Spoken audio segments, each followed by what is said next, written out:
ಹಾಂ, ಹಲೋ ಮಕ್ಕಳ, good morning. ಎಲ್ಲರದ್ದು ತಿಂಡಿ ಆಯಿತಾ? ಈಗ ನಾನೀಗ ಕನ್ನಡ ಪಾಠ ಮಾಡಬೇಕು ಅಂತ ಅನ್ಕೋತಾ ಇದ್ದೀನಿ. ಈಗ ನಾನು ಪಾಠವನ್ನು ಶುರು ಮಾಡೋಕ್ಕೆ ಮೊದಲು ನಿಮಗೊಂದು ಪುಟಾಣಿ ಹಾಡನ್ನು ಹೇಳ್ಕೊಡ್ಬೇಕು ಅಂತ ಇದ್ದೀನಿ. ಯಾವುದಾ ಹಾಡು ಅಂತಂದರೆ ಕೇಳಿಸ್ಕೊಳ್ಳಿ. ಚಂದ ಮಾಮ ಬಾರಯ್ಯ, ಚಂದ ಮಾಮ ಬಾರಯ್ಯ, ನಮ್ಮ ಮನೆಗೆ ಬಾರಯ್ಯ, ಚಂದ ಮಾಮ ಬಾರಯ್ಯ, ನಮ್ಮ ಮನೆಗೆ ಬಾರಯ್ಯ, ಹಾಲು ಸಕ್ಕರೆ ಕೂಡಿಸಿ ಕೊಡುವೆ, ಹಾಲು ಸಕ್ಕರೆ ಕೂಡಿಸಿ ಕೊಡುವೆ, ಕುಡಿಯಲು ಬಟ್ಟಲು ಹಾಲನ್ನು ಕೊಡುವೆ, ಹಾಲು ಸಕ್ಕರೆ ಕೂಡಿಸಿ ಕೊಡುವೆ, ಕುಡಿಯಲು ಬೆಳ್ಳಿಯ ಬಟ್ಟಲು ಕೊಡುವೆ, ಚಂದ ಮಾಮ ಬಾರಯ್ಯ, ಚಂದ ಮಾಮ ಬಾರಯ್ಯ, ನಮ್ಮ ಮನೆಗೆ ಬಾರಯ್ಯ, ಹಾಲು ಸಕ್ಕರೆ ಕೂಡಿಸಿ ಕೊಡುವೆ, ಬೆಳ್ಳಿಯ ಬಟ್ಟಲು ಕುಡಿಯಲು ಕೊಡುವೆ, ಚಂದ ಮಾಮ ಬಾರಯ್ಯ. ಸಕ್ಕರೆ ಕಡ್ಡಿ ತರ್ತೀನಿ, ಸಕ್ಕರೆ ಕಡ್ಡಿ ತರ್ತೀನಿ, ಮಿಕ್ಕರು ನಿನಗೂ ಕೊಡ್ತೀನಿ, ಸಕ್ಕರೆ ಕಡ್ಡಿ ತರ್ತೀನಿ, ಮಿಕ್ಕರು ನಿನಗೂ ಕೊಡ್ತೀನಿ, ಇಬ್ಬರು ಸೇರಿ ಕುಡಿಯೋಣ, ಇಬ್ಬರು ಸೇರಿ ತಿನ್ನೋಣ, ಇಬ್ಬರು ಸೇರಿ ಕುಡಿಯೋಣ, ಇಬ್ಬರು ಸೇರಿ ತಿನ್ನೋಣ, ಇಬ್ಬರು ಕೂಡಿ ಹಾಡೋಣ, ಇಬ್ಬರು ಕೂಡಿ ಹಾಡೋಣ, ಇಬ್ಬರು ಕೂಡಿ ಹಾಡೋಣ, ಚಂದ ಮಾಮ ಬಾರಯ್ಯ, ನಮ್ಮ ಮನೆಗೆ ಬಾರಯ್ಯ, ಎಲ್ಲಿಗೋದ್ರು ಬರ್ತೀಯ, ಎಲ್ಲಿಗೋದ್ರು ಬರ್ತೀಯ, ಅಲ್ಲೇ ದೂರದಲ್ಲಿರ್ತೀಯ, ಎಲ್ಲಿಗೋದ್ರು ಬರ್ತೀಯ, ಅಲ್ಲೇ ದೂರದಲ್ಲಿರ್ತೀಯ, ಹಿಂದೆ ಮುಂದೆ ಬರ್ತೀಯ, ಹಿಂದೆ ಮುಂದೆ ಬರ್ತೀಯ, ಎಲ್ಲಂದ್ರಲ್ಲೇ ನಿಲ್ತೀಯ, ಎಲ್ಲಂದ್ರಲ್ಲೇ ನಿಲ್ತೀಯ, ಚಂದ ಮಾಮ ಬಾರಯ್ಯ, ನಮ್ಮ ಮನೆಗೆ ಬಾರಯ್ಯ, ಚಂದ ಮಾಮ ಬಾರಯ್ಯ, ನಮ್ಮ ಮನೆಗೆ ಬಾರಯ್ಯ, ಹಾಲು ಸಕ್ಕರೆ ಕೂಡಿಸಿ ಕೊಡುವೆ, ಹಾಲು ಸಕ್ಕರೆ ಕೂಡಿಸಿ ಕೊಡುವೆ, ಬೆಳ್ಳಿಯ ಬಟ್ಟಲು ಕುಡಿಯಲು ಕೊಡುವೆ, ಬೆಳ್ಳಿಯ ಬಟ್ಟಲು ಕುಡಿಯಲು ಕೊಡುವೆ, ಚಂದ ಮಾಮ ಬಾರಯ್ಯ. ಮಕ್ಕಳ, ಹಾಡೆಲ್ಲ ಚೆನ್ನಾಗಿತ್ತಲ್ವಾ? ನಿಮ್ಗೆ ಹಾಡು, ಕತೆ, ಆಟ ಅಂದರೆ ತುಂಬಾ ಇಷ್ಟ ಅಲ್ವಾ? ಆದರೆ ಹಾಡಾಯಿತು, ಕತೆನೂ ಹೇಳೋಣ ಮುಂದಿನ ಸಂದರ್ಭದಲ್ಲಿ. ಈಗ ನಾವು ಪಾಠಕ್ಕೆ ಹೋಗೋಣವಾ? ಯಾವ ಪಾಠಕ್ಕೆ ಹೋಗೋಣ? ಕನ್ನಡ ಪಾಠಕ್ಕೆ. ಯಾವುದು ಕನ್ನಡ ಪಾಠ? ಸವಿಗನ್ನಡ. ನಮ್ಮ ಭಾಷೆ ಯಾವುದು? ಕನ್ನಡ. ಆ ಕನ್ನಡ ಸವಿಗನ್ನಡದಲ್ಲಿ ನೀವು ಈಗಾಗಲೇ ನಾನು ಕನ್ನಡ ಹಂತಗಳನ್ನು ಮಾಡ್ತಾ ಬರ್ತಾ ಇದ್ದೀನಿ. ಅಕ್ಷರಾಭ್ಯಾಸಗಳನ್ನು ಹಂತ ಹಂತವಾಗಿ ಕಲಿತಾ ಇದ್ದೀವಿ. ಮೊದಲನೇ ಹಂತದಲ್ಲಿ ಏನು ಕಲ್ತ್ರಿ? ರಗ ಸದ ಹ, ಹೌದಾ ಮಕ್ಕಳ? ನಂತರ ಏನು ಕಲ್ತಿದ್ರಿ? ಜಾವ ಮಾ ಬನ ಕಲ್ತ್ರಿ. ನಂತರ ಏನು ಕಲ್ತ್ಕೊಂಡ್ರಿ? ಪಯ ಉಡಾಟ ಚ ಕಲ್ತ್ಕೊಂಡ್ರಿ. ಅದಾದ್ಮೇಲೆ ಲಾಯಿ ಊಕ ಕಲ್ತ್ಕೊಂಡ್ರಿ. ಅದಾದ ನಂತರ ಏನು ಕಲ್ತ್ಕೊಂಡ್ರಿ? ಎ ಇ ಆ ಶ ತಾಳ. ಇಷ್ಟು 5 ಹಂತಗಳನ್ನು ನೀವೇನು ಮಾಡಿದ್ರಿ? ಕಲ್ತ್ಕೊಂಡ್ರಿ ಅಲ್ವಾ ಮಕ್ಕಳ? 5 ಹಂತಗಳನ್ನು ನೀವೇನು ಮಾಡಿದ್ರಿ? ಕಲ್ತ್ಕೊಂಡ್ರಿ. ಈಗ ನಾವೇನು ಮಾಡ್ತಾ ಇದ್ದೀವಿ? 6ನೇ ಹಂತಕ್ಕೆ ಹೋಗೋಣ. ಯಾವ ಹಂತಕ್ಕೆ ಹೋಗೋಣ? 6ನೇ ಹಂತಕ್ಕೆ ಹೋಗೋಣ. ಮೊದಲನೇ ಹಂತದಲ್ಲಿ ರಗಸದ ಆಯಿತು, ಜವಮ ಬನ ಆಯಿತು, ಪಯ ಉಡಾಟ ಚ ಆಯಿತು, ಲಾಯಿ ಹೂಕ ಆಯಿತು, ಎ ಇ ಆ ತಾಳ ಆಯಿತು. ಈಗ ನಾವು 6ನೇ ಹಂತಕ್ಕೆ ಹೋಗೋ ಮೊದಲು ಪುಸ್ತಕವನ್ನು ತೆಗೆದುಕೊಳ್ಳೋಣ. ಯಾವ ಪುಸ್ತಕವನ್ನು ತಗೊಳ್ಳೋಣ? ಕನ್ನಡ ಪುಸ್ತಕ. ಯಾವುದು ಕನ್ನಡ ಪುಸ್ತಕ? ಸವಿಗನ್ನಡ. ಹೌದಾ? ಈ ಸವಿಗನ್ನಡದಲ್ಲಿ ನಾವೀಗ 6ನೇ ಹಂತಕ್ಕೆ ಹೋಗೋಣ. ಎಲ್ಲ ರೆಡಿ ಇದ್ದೀರಾ ಮಕ್ಕಳ? ಹೋಗೋಣವಾ? Are you ready? Yes ma'am ಅಂತಿದ್ರಿ, ಹೌದಾ? ಆರ್ ಯು ರೆಡಿ ಮಕ್ಕಳ? ಎಸ್ ಮ್ಯಾಮ್ ಅಂತೇಳಿ. ಓಕೆ, ಈಗ ನಾನು ಅಕ್ಷರಾಭ್ಯಾಸ ಹಾರಕ್ಕೆ ಹೋಗ್ತಾ ಇದ್ದೀನಿ. ಇಲ್ಲಿರುವಂಥ ಅಕ್ಷರಗಳು ಯಾವ್ದ್ಯಾವುದು, ಹೌದಾ? ಯಾವುದು ಮಕ್ಕಳ? ನೋಡಿ, ನಾನೀಗ ಬೋರ್ಡ್ ಮೇಲೆ ಬರೀತೀನಿ. ಮೊದಲನೇದಾಗಿ ಓ. ಯಾವ್ದಿದು? ಓ. ಯಾವ ಅಕ್ಷರ? ಓ. ಓ ಆದ್ಮೇಲೆ ಯಾವುದು? ಔ. ಯಾವ್ದು ಮಕ್ಕಳ? ಔ. ಓ ಆದ್ಮೇಲೆ ಔ, ಹೌದಾ? ನಂತರ ಏನಿದೆ? ಹಾ. ಆದ್ಮೇಲೆ ಏನಿದೆ? ಶ. ಶ ಆದ್ಮೇಲೆ ಏನಿದೆ? ಶ. ಶ ಅಕ್ಷರ. ನೋಡಿ, ಅಕ್ಷರವನ್ನ ನಾವು ಉಚ್ಚಾರಣೆ ಮಾಡೋದು ಸಹ ಸರಿಯಾಗಿರ್ಬೇಕು, ಹೌದಾ? ಇಲ್ಲಿ ನಾವು ಏನ್ ಹೇಳ್ಬೇಕು ಇದನ್ನ? ಓ. ಏನ್ ಹೇಳ್ಬೇಕು ಮಕ್ಕಳ? ಓ. ಇದ್ಯಾವ ಅಕ್ಷರ? ಔ. ನಂತರ ಇದು ಹ. ಹ ಅಂತ ಹೇಳುವಾಗ ನಮ್ಮ ಧ್ವನಿಯಲ್ಲಿ ಗಾಳಿ ಬರಬೇಕು. ಹ. ಇನ್ನೊಂದು ಆ ಹೇಳ್ತೀವಿ, ಅದು ಸ್ವರ ಹ ಅಲ್ವಾ? ಸ್ವರಾಕ್ಷರ. ಇದು ವ್ಯಂಜನಾಕ್ಷರ, ಅದರಲ್ಲೂ ಅವರಿಗೆ ವ್ಯಂಜನಾಕ್ಷರ. ಹೇಗೆ ಹೇಳ್ಬೇಕು? ಹ. ಹ ಅಂತ ಹೇಳಿದಾಗ ನೀವು ಮುಂದೆ ಕೈನ ಇಟ್ಕೊಳ್ಳಿ. ಹ ಅಂದಾಗ ಗಾಳಿ ಬರುತ್ತೆ, ಅದು ಸರಿಯಾದ ವ್ಯಂಜನಾಕ್ಷರ ಆಗತ್ತೆ. ಹ. ಇದು ಸಹ ಅವರಿಗೆ ವ್ಯಂಜನಾಕ್ಷರನೇ. ಶ. ಏನಿದು? ಶ. ಕೆಲವರು ಶೇ ಅಂತ ಹೇಳ್ತಾರೆ, ತಪ್ಪು. ಶೇ ಅಂತ ಹೇಳ್ತಾರೆ ಕೆಲವರು. ಹೀಗೆ ಅದು ಇದು ಶೇ ಆಗತ್ತೆ. ಬಟ್ ಇದನ್ನ ಹೇಳ್ಬೇಕಾದ್ರೆ ನಾವೇನ್ ಹೇಳ್ಬೇಕು? ಶ ಅಂತಾನೆ ಹೇಳ್ಬೇಕು. ಮುಂದಿನ ಅಕ್ಷರ ಬಂದು ಶ. ನೋಡಿ, ಇಲ್ಲೂ ಅಷ್ಟೇ ಶ ಅಂತ ಒತ್ತಿ ನಾವು ಹೇಳ್ಬೇಕು. ಶ. ಶ ಹೇಳಿ ಮತ್ತೊಮ್ಮೆ. ಶ. ಶ. ಈ ರೀತಿ ನಾವು ಅಕ್ಷರಗಳನ್ನ ಈ ದಿನ ನಾವು 5 ಅಕ್ಷರಗಳ ಬಗ್ಗೆ ಕಲ್ತ್ಕೊಳ್ಳೋಣ. ಎಲ್ಲರೂ ಪುಸ್ತಕ ರೆಡಿ ಇಟ್ಕೊಂಡಿದ್ದೀರಾ ಮಕ್ಕಳ? ಎಲ್ಲ ಓಪನ್ ಮಾಡ್ಕೊಳ್ಳಿ ಎಲ್ಲರೂ ಪುಸ್ತಕನ. ಓಕೆ, ರೆಡಿ ಆಯ್ತು ಅನ್ಕೋತೀನಿ. ಈಗ ನಾನು ಪಾಠಕ್ಕೆ ಬರ್ತಾ ಇದ್ದೀನಿ. ಅಕ್ಷರಾಭ್ಯಾಸ 6. ಆ. ಕ. ಕ ಕೆಳಗಡೆ ಏನಿದೆ? ಕ್ಷಾವತ್ತು ರಗಿಳಿರ ಭಗಿಳಿ ಭಾ. ಯಾವತ್ತು? ಸ. ಅಕ್ಷರಾಭ್ಯಾಸ 6. ನೋಡಿ, 1 ಆಯ್ತು, 2 ಆಯ್ತು, 3 ಆಯ್ತು, 4 ಆಯ್ತು, 5 ಆಯ್ತು. ಈಗ ನಾವು ಹೋಗ್ತಾ ಇರೋದು ಅಕ್ಷರಾಭ್ಯಾಸ 6. ಓದೋಣ ಪಾಠನ. ಓಕೆ ಮಕ್ಕಳ, ಇಲ್ಲಿ ಚಿತ್ರ ತೋರಿಸಿ ಪದ ಹೇಳಿಸಿ ಅಂತ ಇದೆ. ಹೋಗ್ತಾ ಇರೋಣ. ಓ. ಏನಿದು? ಓ. ಓಟ. ಓಟ. ಔ. ಔಡಲ. ಔಡಲ. ಹ. ಹಾಯ. ಹಾಯ. ಶ. ಶರ. ಶರ. ಶ. ಹೌದಾ? ಇಲ್ಲ, 5 ಅಕ್ಷರಗಳು ಬಂತು. ಯಾವ್ದ್ಯಾವುದು? ಓ. ಔ. ಆ. ಶ. ಶ.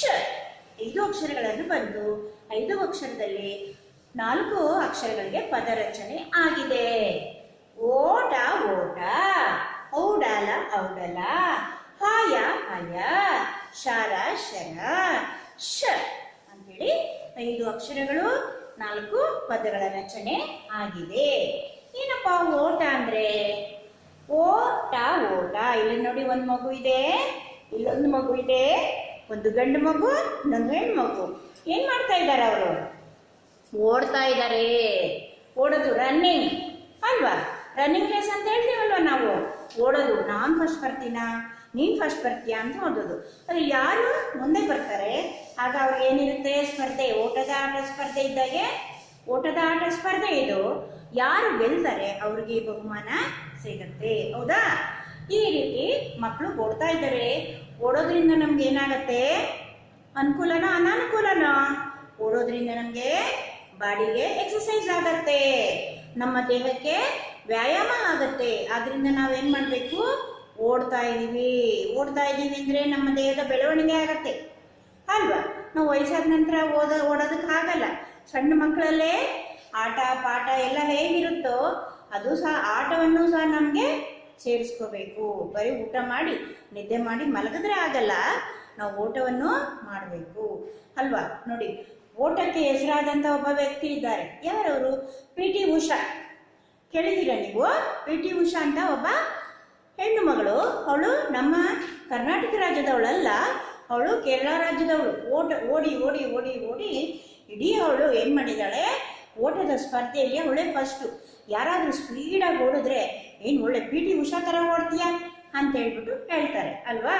ಹಾಗೆ ಪಿ ಟಿ ಉಷಾ ಅನ್ನೋಳು ಕೇರಳ ರಾಜ್ಯದವರು. ನಮ್ದು ಯಾವ ರಾಜ್ಯ? ಕರ್ನಾಟಕ ರಾಜ್ಯ. ಹಾಗೆ ನಮ್ಮ ಪಕ್ಕದ ರಾಜ್ಯ, ನೆರೆ ರಾಜ್ಯ ಬಂದು ಕೇರಳ ಇದೆ. ಕೇರಳದ ಭಾಷೆ ಮಲಯಾಳ ಭಾಷೆ. ಅಲ್ಲಿ ಪಿ ಟಿ ಉಷಾ ಅನ್ನೋ ಒಬ್ಬ ಮಗು ಇದೆ. ಅವಳು ಈಗಾಗಲೇ ಹುಡುಗಿ ಆಗಿದ್ದಾಳೆ, ಯೌವನಕ್ಕೆ ಬಂದಿದ್ದಾಳೆ. ಅವಳು ಯಾವುದಕ್ಕೆ ಹೆಸರಾಗಿದ್ದಾಳೆ? ಅನೇಕ ಆಟಗಳಿರುತ್ತೆ ನೋಡಿ. ಕ್ರಿಕೆಟ್ ಆಟ ಆಡ್ತೀವಿ, ಹಾಕಿ ಆಟ ಆಡ್ತೀವಿ ಅಲ್ವಾ. ಈ ರೀತಿ ಓಟನೂ ಸಹ ಒಂದು ಆಟನೇ. ಆ ಆಟದಲ್ಲಿ ಪಿ ಟಿ ಉಷಾ ಇಡೀ ಎಲ್ಲ ದೇಶ ವಿದೇಶಗಳಿಗೂ ಹೋಗಿ ಅವಳು ರನ್ನಿಂಗ್ ರೇಸಲ್ಲಿ ಫಸ್ಟ್ ಬರ್ತಾ ಇರ್ತಾಳೆ. ಓಟದ ಆಟ ಅಂದರೆ ಯಾವುದು? Running race. ಹಾಗೆ ಇಲ್ಲಿ ಮಕ್ಕಳು ಏನು ಮಾಡ್ತಿದ್ದಾರೆ? ಓಟ ಆಡ್ತಾ ಇದ್ದಾರೆ, ಓಡ್ತಾ ಇದ್ದಾರೆ ಅಲ್ವಾ. ಮಕ್ಕಳು ಏನಾದ್ರು ಅಲ್ಲಿ ವಸ್ತು ಇಟ್ಬಿಟ್ಟು ಹೋಗಿ ಮಕ್ಕಳ ಅಲ್ಲೋಗ್ಬಿಟ್ಟದಂತ ತಗೊಂಬನ್ನಿ ಅಂದರೆ ಏನು ಮಾಡ್ತಾರೆ?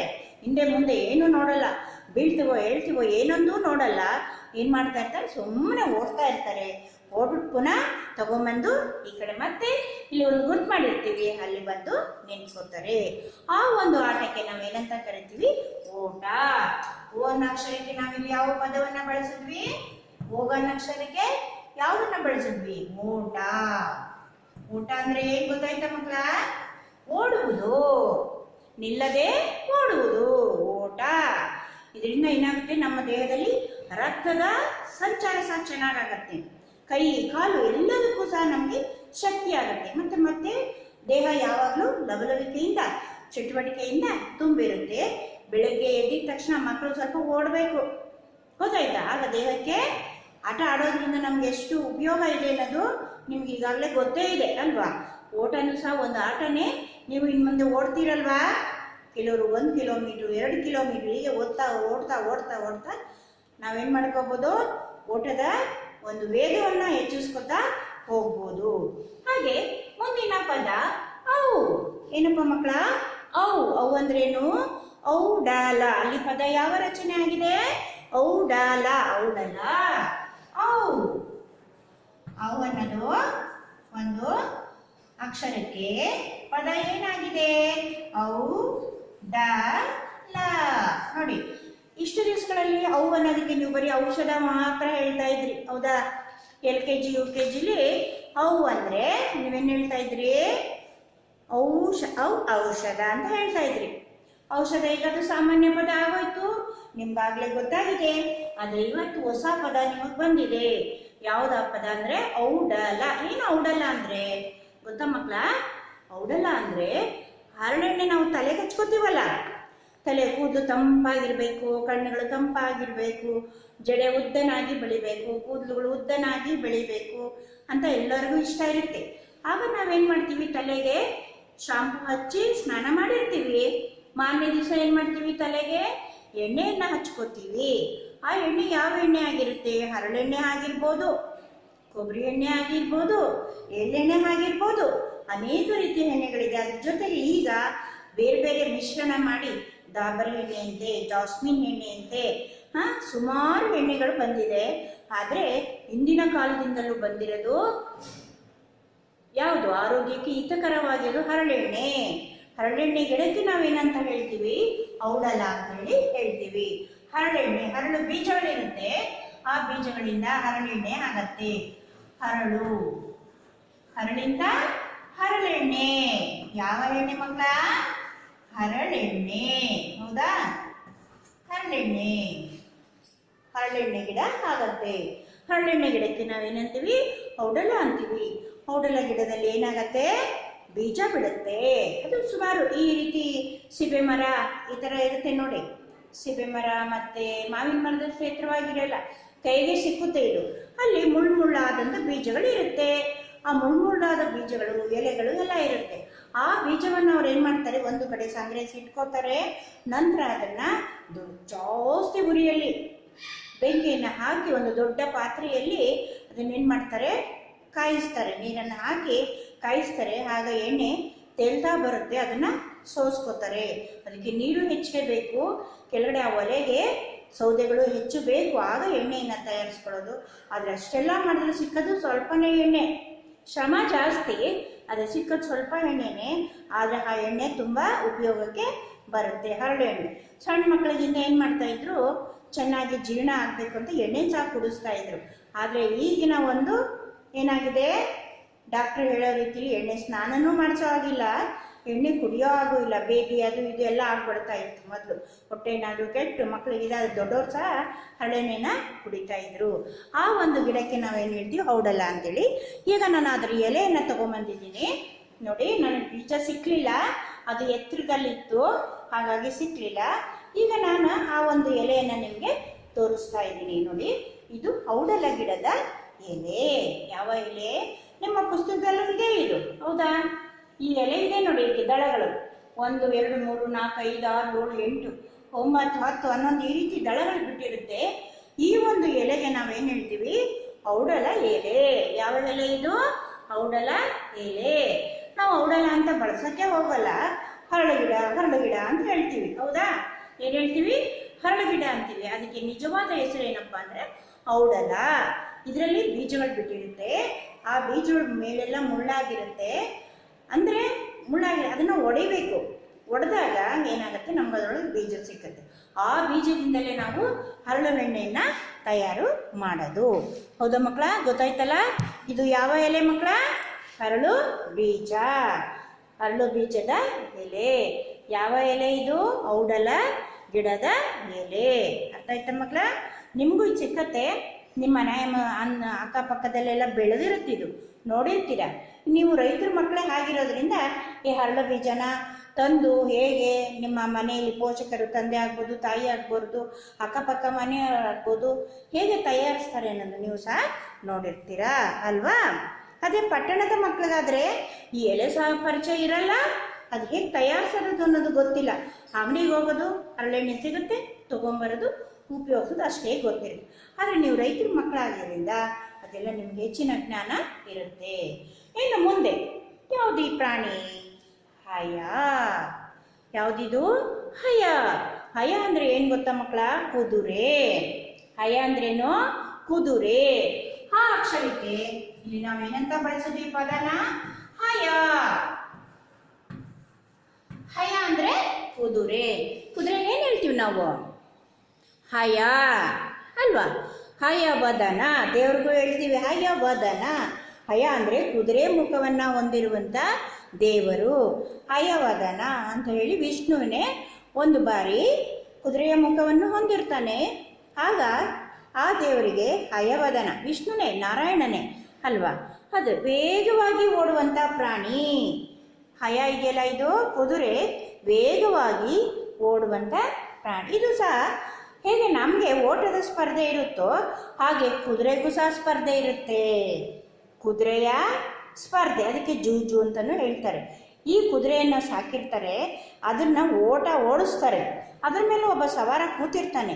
ಯಾವುದು ಬೇಗ ಬೇಗ ಮುಂದೆ ಹೋಗುತ್ತೋ ಆ ಕುದುರೆಗೆ ಪ್ರೈಸ್ ಸಿಗುತ್ತೆ. ಇದರಲ್ಲಿ 1000 ಲಕ್ಷ ಕೋಟಿ ಈ ರೀತಿ ಒಂದು ಮಾಡಿರ್ತಾರೆ. ಅದಕ್ಕೆ ಕುದುರೆ ಸ್ಪರ್ಧೆ, ಜೂಜು ಅಂತೇಳಿ ಹೇಳ್ತಾರೆ. ಹಾರ್ಸ್ ರೈಡಿಂಗ್ ಏನು ಹೇಳ್ತಾರೆ ಅದಕ್ಕೆ? Horse riding.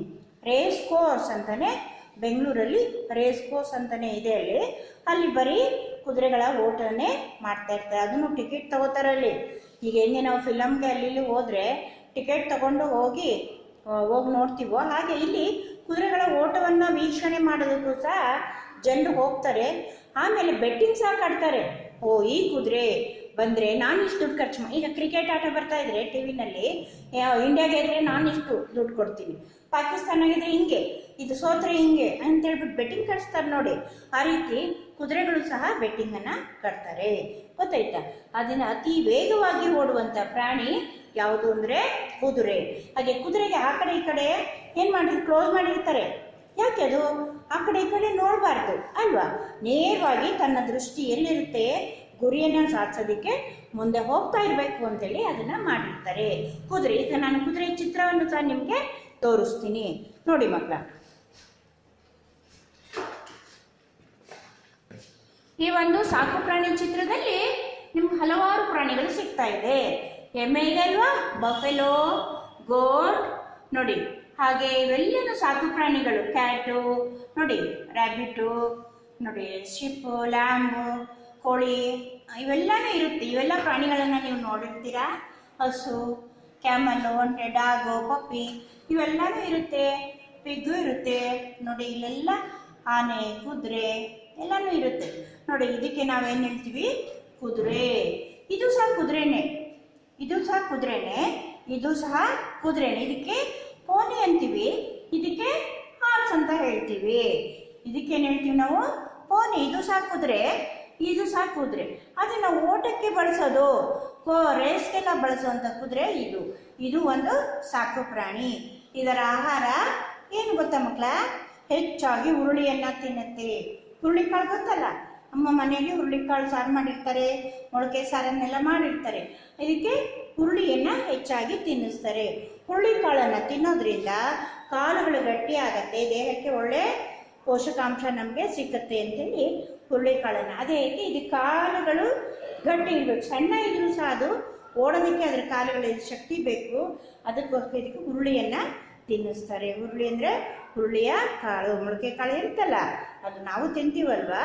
ನಾವು ತಿಂದ್ರೂ ಸಹ ನಮ್ಮ ಕಾಲುಗಳು ಸಹ ಗಟ್ಟಿಮುಟ್ಟಾಗಿ ಬೆಳೆಯುತ್ತೆ. ಇದು ಕುದುರೆ. ಅಯ ಅಂದರೆ ಕುದುರೆ. ನೋಡ್ದಲ್ಲ ಮಕ್ಕಳ. ಇನ್ನು ಮುಂದಿನ ಚಿತ್ರ ಬಂದು ಏನು? ಶರ. ಶರ.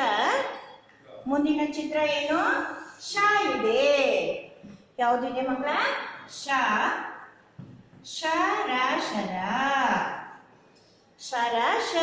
ಶರ ಅಂದ್ರೇನು? ಬಾಣ. ಶರ ಅಂದ್ರೇನು ಮಕ್ಕಳ? ಬಾಣ. ಬಾಣ ನೋಡಿದಿರಲ್ವಾ? ಹೀಗಿರುತ್ತೆ, ಹೀಗಿರುತ್ತೆ, ಹೀಗಿರುತ್ತೆ. ಹೌದಾ? ಆ ಬಾಣವನ್ನು ಹೂಡೋದಕ್ಕೆ ಏನು ಬೇಕು? ಒಂದು ಬಿಲ್ಲು ಬೇಕು ಅಲ್ವಾ? ಈ ಬಾಣ ಹೋಗಿ ಅದಕ್ಕೆ ಸೇರಿಕೊಳ್ಳುತ್ತೆ. ಈಗ ಇತ್ತೀಚೆಗೆ ನೀವು ಮಹಾಭಾರತ ಸೀರಿಯಲ್ ನೋಡಿದ್ರಿ ಅಲ್ವಾ? ಈಗ ಅದು ನಿಂತಿದೆ. ಹಾಗೆ ಆ ಒಂದು ಇದರಲ್ಲಿ ಅರ್ಜುನ, ಭೀಮ, ನಕುಲ, ಸಹದೇವ, ಧರ್ಮರಾಯ ಎಲ್ಲ ಇದ್ರು. ಅದರಲ್ಲಿ ಅರ್ಜುನನ ಕೈಲಿ ಯಾವಾಗಲೂ ಏನಿರ್ತಾ ಇತ್ತು? ಬಿಲ್ ಇರ್ತಾ ಇತ್ತು ಅಲ್ವಾ? ಬಿಲ್ಲು ಬಾಣ ಇರ್ತಾ ಇತ್ತು. ಆ ಒಂದು ಬಿಲ್ಲು ಈ ರೀತಿ ದಾರವನ್ನು ಹಾಕಿ ಹೀಗೆ ಇರುತ್ತೆ. ಈ ರೀತಿ ದಾರವನ್ನು ಹಾಕಿ ಗುರಿಯನ್ನ ಇಟ್ಟು ಅದನ್ನ ಬಿಡ್ತಾರೆ. ಆ ಒಂದು ಶಸ್ತ್ರಕ್ಕೆ ಶಸ್ತ್ರ ಅಂತ ಹೇಳೋದು, ಆಯುಧ. ಅದಕ್ಕೆ ನಾವೇನು ಹೇಳ್ತೀವಿ? ಶರ. ಏನು ಹೇಳ್ತೀವಿ ಮಕ್ಕಳ? ಶರ. ನಿಮ್ಮ ಪುಸ್ತಕದಲ್ಲೂ ಇದೆ ನೋಡಿ ಶರ. ಹೌದಾ? ಶರ ಅಂದ್ರೇನು? ಬಾಣ. ಶರ ಅಂದ್ರೇನು? ಬಾಣ. ಬಿಲ್ಲು. ಇದು ಬಿಲ್ಲು, ಇದು ಬಾಣ. ಶರ ಅಂದ್ರೆ ಬಾಣ. ಅಯ ಅಂದ್ರೇನು? ಕುದುರೆ. ಅಯ ಅಂದ್ರೇನು? ಕುದುರೆ ಅಲ್ವಾ? ಔಡಲ ಅಂದ್ರೆ ಹಳ್ಳೆಣ್ಣೆ. ಓಟ ಅಂದ್ರೆ ಓಡುವುದು. ಈ ರೀತಿ ಪದಗಳನ್ನು ಪರಿಚಯ ನಮಗಾಯಿತು. ಶ ಅಂದ್ರೆ ಶ ಪದ ಒಂದು ಇದೆ. ಈಗ ನಾವು ಮುಂದಿನ ಪುಟಕ್ಕೆ ಹೋಗೋಣ. ಈ ಒಂದು ಪುಟದಲ್ಲಿ ನಾವು ಈಗ ಕಲಿತಂತ 5 ಅಕ್ಷರಗಳ ಪರಿಚಯವನ್ನ ಮತ್ತೊಮ್ಮೆ ಮಾಡಿ ನೋಡ್ತಾ ಇದ್ವಿ. ಈಗ ಅದನ್ನ ನಾವು ಬರೆಯಕ್ಕೆ ಬರಬೇಕು. ಆ ಬರೆಯಕ್ಕೆ ಬರಬೇಕು ಅಂದಾಗ ನಾವೇನು ಮಾಡಬೇಕು? ಅದನ್ನು ನಾವು ಅಭ್ಯಾಸ ಮಾಡಬೇಕು. ಈಗ ಮೊದಲನೇದಾಗಿ ಏನಿದೆ? ಓ ಇದೆ. ಓ ಅಕ್ಷರನ ನಾವೇನು ಮಾಡಬೇಕು? ಪೆನ್ಸಿಲ್ ತಗೋಬೇಕು. ಆ ಚುಕ್ಕೆಗಳ ಮೇಲೆ ಅಕ್ಷರಗಳನ್ನು ಬರೆದು ಅಭ್ಯಾಸ ಮಾಡ್ಕೋಬೇಕು. ಹೌದಾ? ಈಗ ನಾನಿಲ್ಲಿ ನೋಡಿ, ಇಲ್ಲಿ ಚುಕ್ಕೆ ಹಾಕಿದೆ. ಈಗ ಅದ್ರ ಮೇಲೇನೆ ನೀವೇನು ಮಾಡಬೇಕು? ಈ ರೀತಿ ತಿದ್ದಬೇಕು. ನಂತರ ಮುಂದಿನ ಸಾಲನ್ನು ತಿದ್ದಬೇಕು. ಈ ರೀತಿ ತಿದ್ದುಕೊಳ್ತಾ ಬಂದು ನಂತರ ನೀವೇ ಸ್ವಂತವಾಗಿ ಬರೆದಾಗ ಅಕ್ಷರದ ಪರಿಚಯನೂ ಆಗತ್ತೆ, ಅದನ್ನು ಬರೆಯೋದಕ್ಕೂ ಬರುತ್ತೆ. ಇಲ್ಲಿ ಬರೀ ನೀವು ನೋಡಿದ್ರಿ, ಆದರೆ ಇಲ್ಲೇನು ಮಾಡಿದ್ರಿ? ಬರೆದ್ರಿ. ಇಲ್ಲಿ ನೋಡಿ ಓದೋದು ಹೇಗೆ ಅಂತ ತಿಳ್ಕೊಂಡ್ರಿ. ಇಲ್ಲಿ ಓದೋದ್ರ ಜೊತೆಗೆ ಬರೆಯೋದು ಹೇಗೆ ಅಂತನ ತಿಳ್ಕೊಂಡ್ವಿ. ಓ ಯಾವ ಅಕ್ಷರ ಇದು? ಓ. ಎಷ್ಟು ಸಲ ಇಲ್ಲಿ ಓ ಓ ಓ ಓ ಅಂತ 5 ಬಾರಿ ಬರೀತೀರಾ. ನಂತರ ಮತ್ತೆ ತುಂಬಿಸ್ತೀರಾ. ಇದಕ್ಕೆ ನಾವೇನು ಹೇಳ್ತೀವಿ? ನಕಲು ಮಾಡೋದು. ಇಂದಿನ ಪಾಠಗಳಲ್ಲಿ ನೀವು ಮಾಡಿದ್ದೀರಾ, ನಕಲನ್ನು ಮಾಡಿದ್ದೀರಾ. ಹಾಗೆ ಇದನ್ನು ಸಹ ನಕಲನ್ನು ಮಾಡಬೇಕು. ಓ ಅಂತೇಳಿ ಗೊತ್ತಾಯ್ತು. ಈಗ ಮುಂದಿನ ಅಕ್ಷರ ಯಾವುದು? ಔ. ಯಾವುದದು? ಔ. ಓ ಔ. ಗೊತ್ತಾಯ್ತಾ? ಹಾಗೆ ನೋಡಿ, ಓ ಅನ್ನೋದು ದೀರ್ಘ ಸ್ವರ ಆಗತ್ತೆ. ಔ ಅನ್ನೋದಕ್ಕೆ ಒಂದು ಹೆಸರಿದೆ, ಸಂಧ್ಯಾಕ್ಷರ ಅಂತೇಳಿ. ಔ ಅಂತೇಳಿ. ಓ ದೀರ್ಘ ಸ್ವರ, ಔ ಅನ್ನೋದು ಸಂಧ್ಯಾಕ್ಷರ. ಹ ಅವರ್ಗೀಯ ವ್ಯಂಜನ ಹ ಹ ಹ ಗಾಳಿ ಬರಬೇಕು. ಮೇಯ್ನ್ ಆಗಿ ನೀವು ಸುಮ್ಮನೆ ಆ ಅಂದರೆ ಸ್ವರ ಆಗತ್ತೆ. ಹ ಅಂದಾಗ ವ್ಯಂಜನ ಆಗತ್ತೆ. ಶ ಶ ನೀವು ಶೇ ಅಂತ ಹೇಳ್ಬಾರ್ದು. ಇನ್ನೊಂದ್ಸಲ ನಾನು ಕೇಳಿದಾಗ ನೀವು ಶೇ ಅಂತ ನಿಮ್ಮ ಬಾಯಲ್ಲಿ ಬರಬಾರ್ದು. ಸುಮಾರು ಜನ ಶೇ ಶೇ ಶೇ ಅಂತೀರ. ಶೇ ಅಲ್ಲ, ಶೇ ಅಂದರೆ ಅದು ಕಾಗುಣಿತ ಅಕ್ಷರ ಆಗ್ಬಿಡುತ್ತೆ. ಶ ಶ ಶ ಶ ಇದು ಶ. ಇಲ್ಲಿ ಒತ್ತಿ ಹೇಳ್ಬೇಕು ನಾವು. ಇದು ಅವರ್ಗೀಯ ವ್ಯಂಜನನೇ. ಇದನ್ನ ನಾವೇನು ಹೇಳಬೇಕು? ಶ ಒತ್ತಿ ಹೇಳಬೇಕು ಅಲ್ವಾ? ನಾನು ಪ್ರತಿಯೊಂದು ಅಕ್ಷರವನ್ನು ಹೇಳುವಾಗ ಅಕ್ಷರಕ್ಕೂ ಹೆಸರಿದೆ ಅಂತ ಹೇಳ್ತಾ ಬಂದಿದ್ದೀನಿ. ಯಾವಾಗಿಂದ? ರಗಸದಹ ಮಾಡ್ಕೊಂಡು ಬಂದಾಗಿಂದಲೂ ಒಂದೊಂದು ಅಕ್ಷರಕ್ಕೆ ಹೆಸರಿದ್ದೇ ಇರುತ್ತೆ ಅಂತ ಹೇಳಿದ್ದೀನಿ. ಹಾಗಾದ್ರೆ ಓ ಅನ್ನೋದೇನೋ ದೀರ್ಘ ಸ್ವರ, ಹೌ ಅನ್ನೋದು ಸಂಧ್ಯಾಕ್ಷರ, ಹ ಅನ್ನೋದು ಅವರ್ಗೀಯ ವ್ಯಂಜನ, ಶ ಅನ್ನೋದು ಅವರ್ಗೀಯ ವ್ಯಂಜನ, ಶ ಇದು ಸಹ ಅವರ್ಗೀಯ ವ್ಯಂಜನ. ನೀವು ಎಲ್ಲ ಹಂತಗಳು 10 ಹಂತಗಳು ಮುಗಿದಾಗ ಪುನಃ ನಾವೇನು ಮಾಡ್ತೀವಿ? ಆ ಇಂದಳು ಆವರೆಗೂ ಮತ್ತೆ ಕಲಿತಾ ಹೋಗ್ತೀವಲ್ವಾ? ಆಗ ನಾನು ಅದ್ರ ಬಗ್ಗೆ, ವ್ಯಾಕರಣದ ಬಗ್ಗೆ ಮತ್ತೊಮ್ಮೆ ನಿಮಗೆ ಹೇಳ್ಕೊಡ್ತೀನಿ, ಹಾಗೆ ಬರೆಸ್ತೀನಿ. ಈಗ ನೀವು ಕಲಿತಂಥ 5 ಅಕ್ಷರಗಳು ಬಿಡಿ ಬಿಡಿಯಾಗಿ ಬರೋದ್ರಿ. ಓ ಆ ಅಂತೇಳಿ ಹಾಗೆ ಅಷ್ಟು ಅಕ್ಷರಗಳನ್ನು ನಾವೀಗ ಒಟ್ಟಾಗಿ ಬರಿಬೇಕು. 4 ಸಾಲುಗಳಲ್ಲಿ ತುಂಬಿಸ್ಬೇಕು. ಸಾಲುಗಳಲ್ಲಿ ಹಾಕಿದೆ ನೀವು ಬರೆಯುವಂಥ ಅಕ್ಷರ ಒಂದೇ ಗಾತ್ರದಲ್ಲಿ ಇರಬೇಕು. ಒಂದು ಅಕ್ಷರ ದೊಡ್ಡದು, ಒಂದು ಅಕ್ಷರ ಚಿಕ್ಕದಾಗಿರಬಾರ್ದು. ಓ ಔ ಹ ಶ ಶ ಈ ಅಕ್ಷರಗಳನ್ನು ನೀವೇನು ಮಾಡಬೇಕು? 4 ಸಾಲುಗಳಲ್ಲೂ ತುಂಬಿಸ್ಬೇಕು. ಅದಕ್ಕೋಸ್ಕರ ಲೈನ್ ಹಾಕಿದೆ. ನೀವು ಮನೇಲಿ ಬರೆಯುವಾಗಲೂ ನಿಮಗೆ ನಾನು ಯಾವ ನೋಟ್ಸ್ ಇಟ್ಟಿದ್ದೀನಿ? ಡಬಲ್ ಲೈನ್ ಬುಕ್ಸೇ ಇಟ್ಟಿರೋದು. ಇದನ್ನು ಸಹ ನೀವೇನು ಮಾಡಬೇಕು? ಮನೆಯಲ್ಲಿ ಬರೆಯುವಾಗ ಆ ಲೈನ್ಗೆ ಅಂಟಿಸಿನೇ ಬರೀಬೇಕು. ಈಗ ಒಂದು ಸಾಲು ಬರೆದು ತೋರಿಸ್ತೀನಿ ನೋಡಿ. ಹೌದಾ? ಒಂದು ಸಾಲು ಬರೆದು ತೋರಿಸ್ತೀನಿ, ಅದೇ ರೀತಿ ನೀವು ಬರೀ. ಇದನ್ನು ರಬ್ ಮಾಡೋಣ ಮಕ್ಕಳ. ನೋಡಿ ನಿಮ್ಮ ಪುಸ್ತಕದಲ್ಲಿ ಹೇಗಿರುತ್ತೆ. ಈಗ ಇದರಲ್ಲೂ ತುಂಬಿಸ್ಬೇಕು, ನಿಮ್ಮ ನೋಟ್ಬುಕ್ಕಲ್ಲೂ ತುಂಬಿಸ್ಬೇಕು. ಈಗ ಹೀಗಿರುತ್ತೆ ಲೈನು. ನೀವು ಇಲ್ಲಿಂದ ಶುರು ಮಾಡ್ಕೋತೀರಾ. ಓ ಹೌದಾ ಮಕ್ಕಳ? ಈಗ ನೀವು ಒಂದು ವೇಳೆ ಮೇಲ್ವರೆಗೂ ಹಾಕ್ಬಿಟ್ರಿ ಅಂತ ಇಟ್ಕೊಳ್ಳಿ, ಆಗ ಅಕ್ಷರನೇ ಚೇಂಜ್ ಆಗತ್ತೆ, ಬಾ ಆಗ್ಬಿಡುತ್ತೆ. ಹೌದಾ? ಓ ನೋಡಿ ಮತ್ತೆ ಗೆರೆ ಗಣಿಸಿ. ಮೇಲ್ಗಡೆ ಸಾಲಿಂದ ಬಂದು ಕೆಳಗಡೆ ಸಾಲು ಗಣಿಸಿ, ಪುನಃ ಮೇಲ್ಗಡೆ ಅಡ್ಡ ಲೈನ್ ಎಳೆದು ಈ ರೀತಿ ಮಾಡಿದಾಗ ಇದೇನಾಯ್ತು? ಔ. ನಂತರ ಆ ಹೀಗೆ ಬರೀತೀರಾ. 8 ಮಲ್ಕೊಂಡ್ಬಿಟ್ಟಿದೆ. ಹೌದಾ? 8 ಏನ್ ಮಾಡಿದೆ? ಇಲ್ಲಿ ಮಲ್ಕೊಂಡಿದೆ. ಅದ್ರ ಮಧ್ಯದಲ್ಲಿ ಒಂದು ಲೈನ್ ಹಾಕ್ತೀರಾ. ಅಡ್ಡಗೆರೆ, ನೇರವಾದ ತಲ್ಕಟ್ಟು. ಈಗೇನಾಯ್ತು? ಇದು ಹ. ಪುನಃ ಏನ್ ಮಾಡಬೇಕು? ಮುಂದಿನ ಅಕ್ಷರ ಶ ನೋಡಿ. ಮೇಲಿಂದ ಬಂದು ಕೆಳಗಡೆ ಬಂದು ಪುನಃ ಮೇಲೋಗಿ ನಿಲ್ಲಿಸಿ, ನಂತರ ಅಡ್ಡಗೆರೆ ಹಾಕಿ ನೇರವಾದ ತಲ್ಕಟ್ಟನ್ನ ಕೊಟ್ರೆ ಶ ಆಗತ್ತೆ. ಇನ್ನು ಶ ಶ ಈ ರೀತಿ ಬರೆದು ಸೊನ್ನೆನ ಹಾಕಿ ಅಡ್ಡಗೆರೆ, ನೇರ ತಲ್ಕಟ್ಟು, ಮಧ್ಯದಲ್ಲಿ ಒಂದು ಲೈನ್ ಹಾಕಿದ್ರೆ ಶ ಆಗತ್ತೆ. ಈ ರೀತಿ ನಾವು 4 ಸಾಲುಗಳನ್ನು ನಾವೇನು ಮಾಡಬೇಕು? ತುಂಬಿಸ್ಬೇಕು. ತುಂಬಿಸ್ತೀರಲ್ವಾ ಮಕ್ಕಳ? ಇದನ್ನ ಇಲ್ಲೂ ತುಂಬಿಸಿ, ಹಾಗೆ ನಿಮ್ಮ ನೀಟ್ ನೋಟಲ್ಲೂ ಸಹ ತುಂಬಿಸ್ಬೇಕು. ಓಕೆನಾ ಮಕ್ಕಳ? ಈಗ ಈ ಒಂದು ಪದಕ್ಕೆ ಆಗಿರುವಂಥ ಪದಗಳನ್ನು ನಾವು ನೋಡ್ತಾ ಹೋಗೋಣ.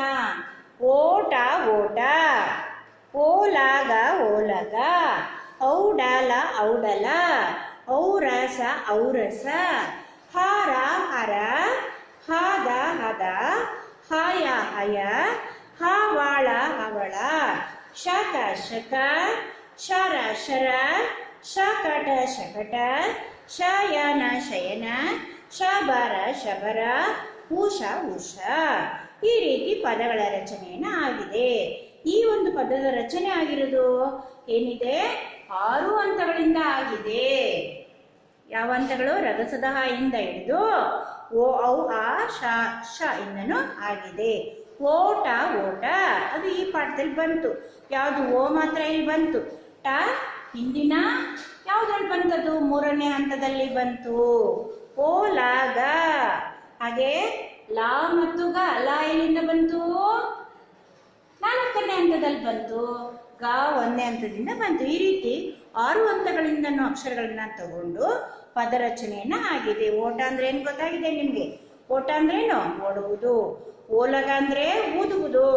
ಓಲಗ ಊದೋದು ನೋಡಿದಿರಲ್ವ ನೀವು, ಮದುವೆ ಮನೆ ಅಲ್ಲಿ ಇಲ್ಲಿ ಎಲ್ಲ ಇದ್ದಾಗ ಓಲಗವನ್ನು ಊದ್ತಾರೆ. ಓಲಗವನ್ನು ಊದೋದು ಈ ರೀತಿ ಅಲ್ವಾ. ಹಾಗೆ ಮನೆ ಮುಂದೆ ಬಸವಣ್ಣನ ಕರ್ಕೊಂಬರ್ತಾರೆ, ಹೌದಾ, ಎತ್ತು. ಅದು ಸಹ ಅವ್ರೇನು ಮಾಡ್ತಾರೆ, ನಮ್ಮ ಹತ್ರ ಎಲ್ಲ ದುಡ್ಡನ್ನು ಕೇಳೋಕ್ಕೆ, ಅವರ ಜೀವನ ನಡಿಬೇಕಲ್ಲ, ಆ ರೀತಿ ಅವರು ಆ ವೃತ್ತಿಯನ್ನು ಆಯ್ಕೆ ಮಾಡ್ಕೊಂಡಿರ್ತಾರೆ. ಅವರು ಓಲಗವನ್ನು ಊದಿ ನಮ್ಗೇನು ಮಾಡ್ತಾರೆ, ಕಿವಿಗೆ ಇಂಪು ಮಾಡ್ತಾರೆ. ಆಗ ನಾವೇನು ಮಾಡ್ತೀವಿ, ಅವ್ರಿಗೆ ಹಣವನ್ನು ಕೊಟ್ಟು ಕಳಿಸ್ತೀವಿ. ಇನ್ನು ಔಡಲ, ಔಡಲ ಅಂದರೆ ಈಗ ತಾನೇ ನೋಡಿದ್ರಲ್ಲ ನೀವು, ಔಡಲ ಅಂದರೆ ಹರಳು ಎಣ್ಣೆಯ ಗಿಡ. ಔರಸ ಅಂದರೆ ಊಟ, ಔರಸ ಅಂದರೆ ಊಟ. ಹರ ಅಂದರೆ ಶಿವ, ಹರ ಹರಿ, ಹರಿ ಹರ ಅಂತ ಹೇಳ್ತೀವಿ. ಹರ ಅಂದರೆ ಶಿವನಿಗೆ ನಾವೇನು ಹೇಳ್ತೀವಿ, ಶಿವ ಅಂದರೆ ಈಶ್ವರ, ಈಶ್ವರನ ನಾವು ಹರ ಅಂತೀವಿ. ಹರಿ ಅಂದರೆ ವಿಷ್ಣು, ಹರ ಅಂದರೆ ದೇವರು. ಹದ ಮಾಡೋದು. ಈಗ ಅಮ್ಮ ಚಪಾತಿ ಮಾಡಬೇಕು, ಹಿಟ್ಟನ್ನು ಹಾಕೆಲ್ಲ ಕಲಿಸ್ಕೋತಾರೆ. ಕಲಸಿ ಒಂದು ಹದವನ್ನು ಮಾಡಿಕೊಂಡು ಉಂಡೆಯನ್ನು ಮಾಡಿ ಚಪಾತಿಯನ್ನು ಒತ್ತುತ್ತಾರೆ. ಹಾಗೆ ಇಡ್ಲಿ ದೋಸೆ ಮಾಡಬೇಕು, ರಾತ್ರಿಯೇ ಹಿಟ್ಟನ್ನು ರುಬ್ಬಿಟ್ಕೋತಾರೆ. ಅಕ್ಕಿಯನ್ನು ನೆನೆ ಇಟ್ಟು ಉದ್ದಿನಬೇಳೆಯನ್ನು ನೆನೆ ಇಟ್ಟು ಮಾಡಿಕೊಂಡು ಒಂದು ಹದವನ್ನು ಮಾಡಿಕೊಂಡಿರ್ತಾರೆ. ಬೆಳಿಗ್ಗೆ ಅಷ್ಟೊತ್ತು ಅದು ಹುಳಿಯಾಗಿರುತ್ತೆ. ಆಗ ದೋಸೆ ಇಡ್ಲಿ ಮಾಡಿದಾಗ ಅದು ಒಂದು ರುಚಿಯಾದ ಒಂದು ಪದಾರ್ಥ ರೆಡಿ ಆಗುತ್ತೆ. ಹದ ಅಂದರೆ ಅದನ್ನು ಚೆನ್ನಾಗಿ ಪಾಕ ಮಾಡಿ ಇಟ್ಕೊಳ್ಳೋದು.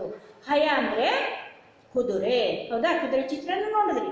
ಹವಳ, ಹವಳ ಅಂದರೆ ಒಂದು ರೀತಿಯ ಮುತ್ತು, ಹೌದಾ. ಹೆಣ್ಮಕ್ಳು ನಾವು ಉಂಗುರಕ್ಕೂ ಹಾಕ್ಕೊಂಡು ಅವಳದ ಉಂಗುರ ಅಂತ ಹೇಳ್ತೀವಿ.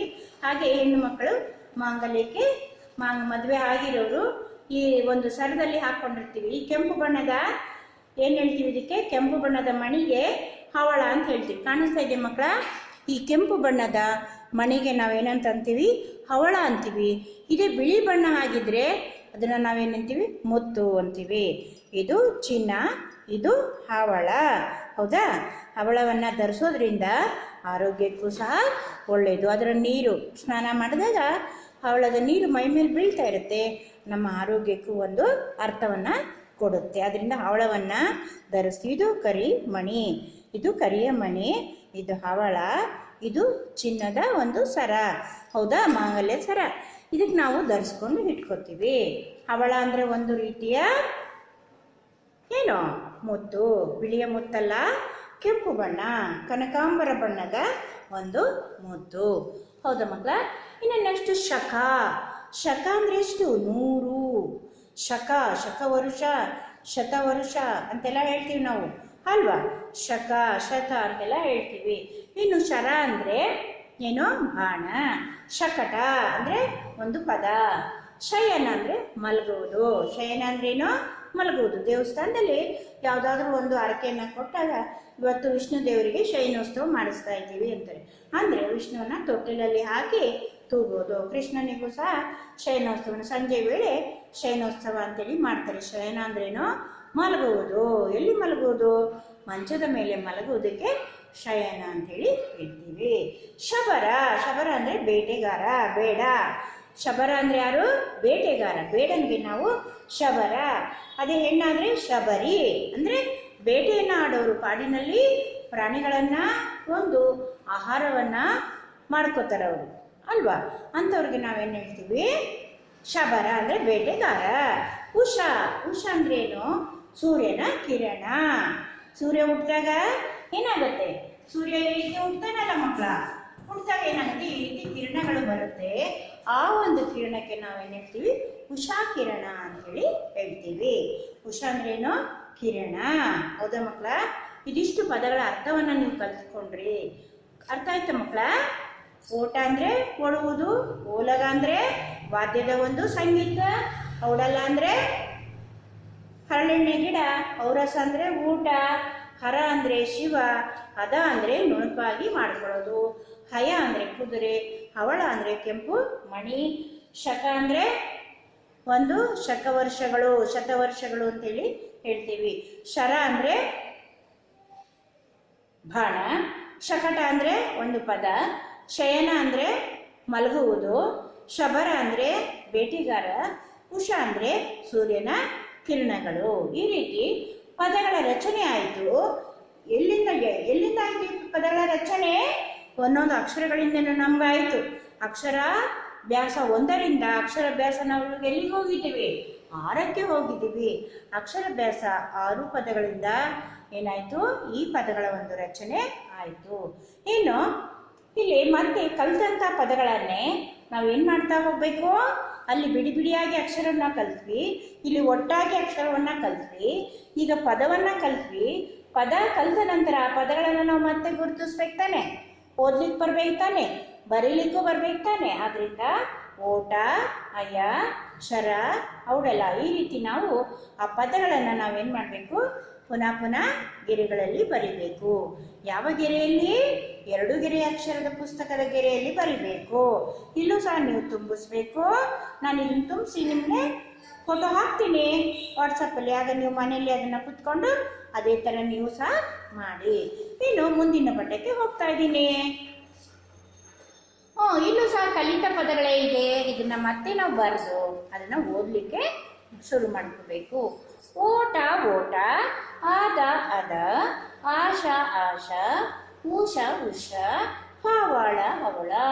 ಅದನ್ನು 5 ಬಾರಿ ಬರಿಬೇಕು ನಾವು. ಎಷ್ಟು ಬಾರಿ? 5 ಬಾರಿ ಬರೆದಾಗ ಯಾವತ್ತೂ ಹೇಳ್ತಾ ಇರ್ತೀನಿ ನಾನು, ಪ್ರತಿ ಸಲ ಹೇಳ್ತೀನಿ, ನಾವು 1 ಸಲ ಓದೋದು ಒಂದೇ, 10 ಸಲ ಬರೆಯೋದು ಒಂದೇ.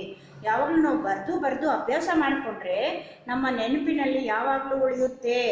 ಹಾಗೆ ಓದಿದ್ದು ಮರೆಯುತ್ತೆ, ಆದರೆ ಬರೆದಿದ್ದು ಯಾವತ್ತೂ ಮರೆಯಲ್ಲ. ಅರ್ಥ ಆಯ್ತಾ ಮಕ್ಕಳ? ಅದಕ್ಕೋಸ್ಕರ ನಾವು ಪ್ರತಿಯೊಂದು ಅಕ್ಷರ ಆಗಲಿ, ಪದ ಆಗಲಿ, ವಾಕ್ಯ ಆಗಲಿ, ಅದನ್ನು ನಾವೇನು ಮಾಡಬೇಕು? ನಕಲನ್ನು ಮಾಡಬೇಕು. ಓ ಒಂದು ಅಕ್ಷರ, ಟ ಒಂದು ಅಕ್ಷರ. ಅಕ್ಷರಗಳು ಸೇರಿದ್ರೆ ಏನಾಗುತ್ತೆ ಗೊತ್ತಲ್ವ ನಿಮಗೆ? ಹಿಂದಿನ ತರಗತಿಲಿ ಹೇಳಿದೆ ಅಲ್ವಾ? ಅಕ್ಷರಗಳು ಸೇರಿದ್ರೆ ಪದ ಆಗತ್ತೆ, ಪದಗಳು ಸೇರಿದ್ರೆ ವಾಕ್ಯ ಆಗತ್ತೆ, ವಾಕ್ಯಗಳು ಸೇರಿದ್ರೆ ಒಂದು ಪ್ಯಾರ ಆಗತ್ತೆ ಅಲ್ವಾ? ಫಸ್ಟ್ ಪ್ಯಾರ, ಸೆಕೆಂಡ್ ಪ್ಯಾರ ಅಂತ ಹೇಳ್ತಾ ಹೋಗ್ತೀವಿ ನಾವು. ಈ ರೀತಿ ಒಂದು ಪಾಠ ಆಗ್ಬೋದು, ಒಂದು ಕತೆ ಆಗ್ಬೋದು, ಕವನ ಆಗ್ಬೋದು, ಈ ರೀತಿ ರಚನೆ ಆಗತ್ತೆ. ನಮಗೆ ಮುಖ್ಯವಾಗಿ ಬೇಕಾಗಿರೋದೇನು? ಅಕ್ಷರಗಳಿಂದ ಪದ ರಚನೆ ಅಲ್ವಾ? ಪದದಿಂದ ವಾಕ್ಯ ರಚನೆ. ಈ ರೀತಿ ನಾವು ಮಾಡ್ತಾ ಹೋದಾಗ ಏನಾಗುತ್ತೆ? ಅಕ್ಷರಗಳ ಬೆಳವಣಿಗೆನೂ ಆಗುತ್ತೆ, ನಾವು ಹೆಚ್ಚು ಹೆಚ್ಚು ಕಲಿತಾಗೂ ಆಗತ್ತೆ. ಅಕ್ಷರ ಕಲಿಯೋದು ಅಷ್ಟೇ ಅಲ್ಲ, ಅದಕ್ಕೆ ಸರಿಯಾದ ಅರ್ಥ ಕೊಡುವ ಪದಗಳನ್ನು ನಾವು ಕಲ್ತ್ಕೋಬೇಕು. ಈಗ ಈ ಒಂದು ಪದವನ್ನು ನೀವು ಏನು ಮಾಡಬೇಕು? ತುಂಬಿಸ್ಬೇಕು. ನಂತರ ಇಲ್ಲೊಂದು ಚಿತ್ರ ಇದೆ.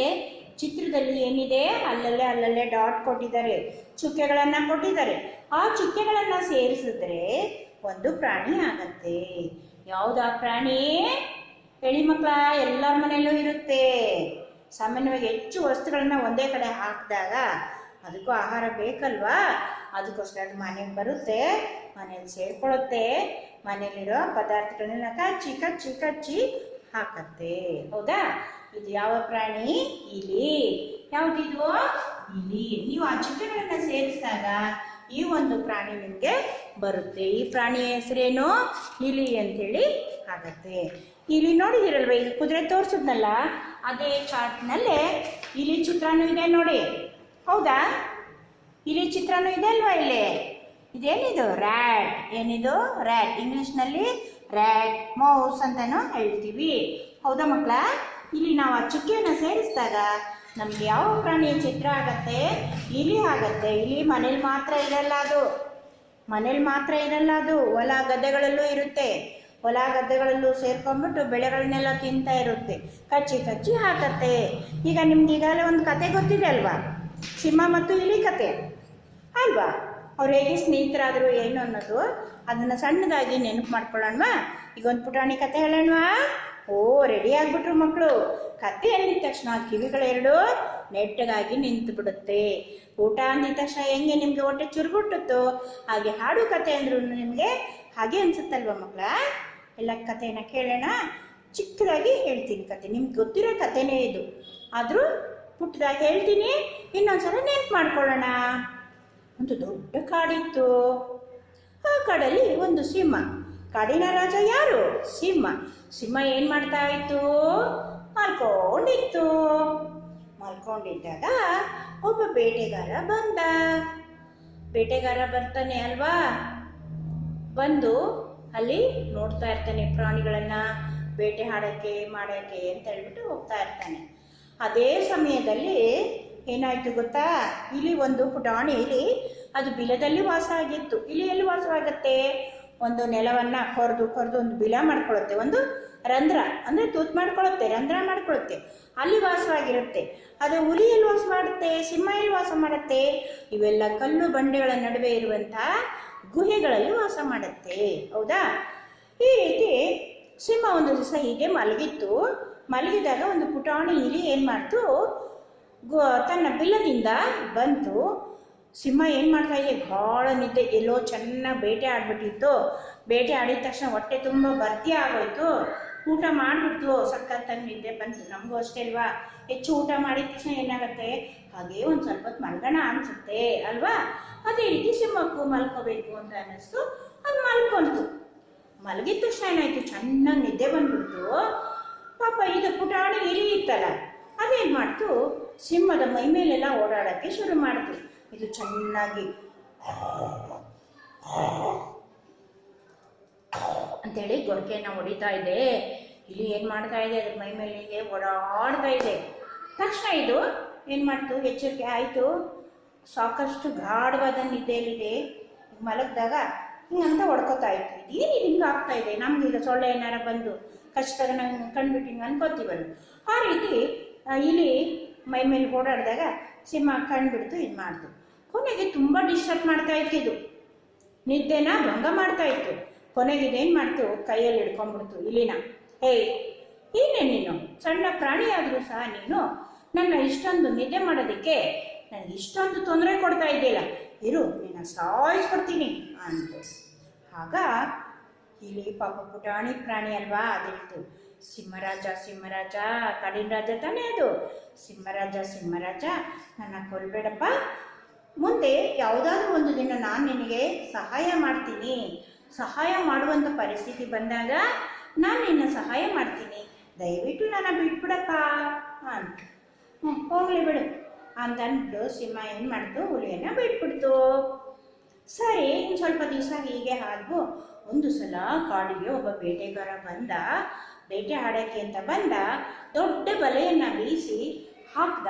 ಅದೇನಾಗೋಯ್ತು, ಸಿಂಹಕ್ಕೆ ಆ ಬಲೆ ಒಳಗಡೆ ಸೇರ್ಕೊಂಡ್ಬಿಡ್ತು.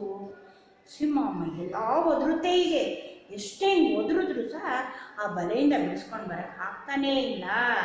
ಅಂಥ ಸಮಯದಲ್ಲಿ ಇಲಿ ಬಂತು, ಪುಟಾಣಿ ಇಲಿ ಬಂತು. ಸಿಂಹರಾಜ ನೀನು ಹೆದರಬೇಡ, ನೀನು ಅವತ್ತು ನನ್ನ ಪ್ರಾಣ ಉಳಿಸಿದ್ದೆ ಅಲ್ವಾ, ಹಾಗಾಗಿ ನಾನು ಇವತ್ತು ನಿನ್ನ ಪ್ರಾಣ ಉಳಿಸ್ತೀನಿ ಅಂತ ಹೇಳ್ಬಿಟ್ಟು ಏನು ಮಾಡ್ತು, ತನ್ನ ಚೌಕಾದ ಹಲ್ಲಿನಿಂದ ಬಲೆಯನ್ನೆಲ್ಲ ಕಚ್ಚಿ ತುಂಡು ಮಾಡ್ತು. ಆಗ ಏನಾಯಿತು, ಬಲೆಯಿಂದ ಸಿಂಹ ಪಾರಾಯಿತು. ಆಗ ಎದ್ದೊಳ್ತು. ಆಗ ಹೇಳ್ತು, ಆಹಾ, ಆ ದಿನ ನಾನು ಸಾಯಿಸ್ಬಿಡ್ತಾ ಇದ್ದೆ ಅನ್ಯಾಯವಾಗಿ. ಒಂದು ವೇಳೆ ನಾನೇನಾದರೂ ನಿನ್ನ ಸಾಯಿಸ್ಬಿಟ್ಟಿದ್ರೆ ಇವತ್ತು ನಾನು ಈ ಬಲೆ ಒಳಗಡೆ ಸಿಕ್ಕಾಕೊಂಡು ಬೇಟೆಗಾರರ ಕೈ ಸಿಕ್ಕಾಕೋಬೇಕಾಗಿತ್ತು. ಆದರೆ ನೀನೇನು ಮಾಡಿದೆ, ನನಗೆ ಹೆಲ್ಪ್ ಮಾಡಿದೆ. ನೀನು ಚಿಕ್ಕವನೇ ಆದರೂ ಸಹ ನಿನ್ನ ಕೆಲಸ ಅತ್ಯಂತ ದೊಡ್ಡದಾಗಿತ್ತು. ಆದ್ದರಿಂದ ಇನ್ಮೇಲೆ ನಾನು ನೀನು ಇಬ್ರು ಫ್ರೆಂಡ್ಸ್ ಆಗೋಣ. ಸಿಂಹ ಮತ್ತು ಯಾರು ಇಲಿ ಇಬ್ರು ಫ್ರೆಂಡ್ಸ್ ಆಗ್ಬಿಟ್ರು ಅಲ್ವಾ. ಈ ಒಂದು ಕಥೆಯಿಂದ ನಮ್ಗೇನು ಗೊತ್ತಾಗತ್ತೆ, ಮೂರ್ತಿ ಚಿಕ್ಕದಾದರೂ ಕೀರ್ತಿ ದೊಡ್ಡದು. ಮೂರ್ತಿ ಚಿಕ್ಕದಾದರೂ ಕೀರ್ತಿ ದೊಡ್ಡದು ಅಂತ ಗೊತ್ತಾಗತ್ತೆ. ಇಲ್ಲಿ ಸಣ್ಣದೇ ಇರ್ಬೋದು, ಆದರೆ ಅದು ಮಾಡಿದ ಕೆಲಸ ಏನು, ಸಿಂಹದ ಪ್ರಾಣವನ್ನು ರಕ್ಷಣೆ ಮಾಡ್ತು ಅಲ್ವಾ. ಆದ್ದರಿಂದ ನಾವು ಯಾರನ್ನೂ ಅಷ್ಟೇನೆ ಅಲ್ಲಗಳಿಬಾರ್ದು. ಅದಕ್ಕೆ ಹೇಳ್ತಾರೆ ಗಾದೆನಲ್ಲಿ, ಒಂದು ಹುಲ್ಲು ಕಡಿನೂ ಸಹ ಕೆಲವು ಸಲ ಸಮಯಕ್ಕೆ ಬರುತ್ತೆ ಅಂತಾರೆ ಅಲ್ವಾ. ಆ ರೀತಿ ಸಿಂಹ ಮತ್ತು ಇಲಿಯ ಕಥೆ ಇತ್ತು. ಈ ಕಥೆಯ ನೀತಿ, ಮೂರ್ತಿ ಚಿಕ್ಕದಾದರೂ ಕೀರ್ತಿ ದೊಡ್ಡದು ಅಲ್ವಾ. ಈ ಒಂದು ಚಿತ್ರ ಬಂದಿದ್ದರಿಂದ ನಾನು ನಿಮ್ಗೆ ಈ ಕಥೆಯನ್ನು ಹೇಳಿದೆ. ಈ ಕಥೆ ನಿಮ್ಗೆ ಈಗಾಗಲೇ ಗೊತ್ತಿದೆ, ಆದರೂ ಮನೇಲೇ ಕೂತ್ಕೊಂಡು ಮರೆತು ಇರ್ತೀರಾ ಅನ್ಕೋತೀನಿ. ನೀವು ಮರೆಯಲ್ಲಲ್ವಾ, ನನ್ನ ಮಕ್ಕಳಲ್ವಾ, ಪುಟಾಣಿ ಮಕ್ಕಳು, ಜಾಣ್ ಮಕ್ಕಳು, ಇನ್ನೊಂದ್ಸಲ ನೀವು ಕಲ್ತ್ಕೊಂಡ್ರಿ. ಹೌದಾ? ಇದಿಷ್ಟು ಇವತ್ತು ನೀವೇನೇನು ಕಲ್ತ್ರಿ, ಮೊದಲನೇದಾಗಿ ಚಂದಮಾಮದ ಒಂದು ಹಾಡು ಕಲ್ತ್ಕೊಂಡ್ರಿ. ಹಾಗೆ ಇವತ್ತಿನ ಅಕ್ಷರ 5 ಓ ಔ ಆ ಶ ಅಕ್ಷರವನ್ನು ಕಲ್ತ್ರಿ. ಹಾಗೆ ಆ ಅಕ್ಷರಗಳಿಂದ ಪದಗಳ ರಚನೆಯನ್ನು ಮಾಡಿದ್ರಿ. ಹಾಗೆ ಪದಗಳ ಅರ್ಥವನ್ನು ಕಲ್ತ್ಕೊಂಡ್ರಿ. ಚಿತ್ರಪದಗಳನ್ನು ನೋಡಿದ್ರಿ. ಕೊನೆಗೆ ಇಲಿಯ ಚಿತ್ರ ಇದ್ದಿದ್ದರಿಂದ ಇಲಿ ಮತ್ತು ಸಿಂಹದ ಕಥೆಯನ್ನು ಸಹ ನೀವು ಕೇಳ್ಕೊಂಡ್ರಿ. ಇಷ್ಟು ಕೇಳಿದ ಮೇಲೆ ನಿಮಗೆ ಈ ಪಾಠ ಅರ್ಥ ಆಗಿದೆ ಅನ್ಕೋತೀನಿ. ಇದರಲ್ಲಿ ಬರುವಂಥ ಅಭ್ಯಾಸಗಳನ್ನು ಅದನ್ನೆಲ್ಲ ನಾನು ನಿಮಗೆ ವಾಟ್ಸಪ್ಪಲ್ಲಿ ಬರೆದು ಹಾಕ್ತೀನಿ. ಅದರಂತೆ ನೀವೇನು ಮಾಡಬೇಕು, ಮನೇಲಿ ಕೂತ್ಕೊಂಡು ದುಂಡಾಗಿ ಅಪ್ಪ ಅಮ್ಮನ ಹೆಲ್ಪನ್ನು ತಗೊಂಡು, ಯಾರಿರ್ತಾರೆ ಮನೇಲಿ ಅವ್ರ ಹೆಲ್ಪನ್ನು ತಗೊಂಡು ಚೆನ್ನಾಗಿ ಬರೀರಿ. ನೋಟ್ಸಲ್ಲೂ ಸಹ ಬರೀಬೇಕಾಗತ್ತೆ. ಅರ್ಥ ಆಯ್ತಾ ಮಕ್ಕಳ? ಚೆನ್ನಾಗಿ ಓದಿ ಬರೆದು ಜಾಣ ಮಕ್ಕಳು ಆಗಬೇಕು. ಇಲ್ಲಿಗೆ ನಾನು ಈ ಪಾಠವನ್ನು ಮುಗಿಸ್ತಾ ಇದ್ದೀನಿ. ಆಗ್ಬೋದಾ ಮಕ್ಕಳ? ಬಾಯ್. ಎಲ್ರಿಗೂ ಧನ್ಯವಾದಗಳು. ಗೊತ್ತಾಯ್ತಾ ಮಕ್ಕಳ? ಮುಗಿಸೋಣವಾ ಈಗ? ಬಾಯ್ ಬಾಯ್ ಮಕ್ಕಳ. ಓಕೆ.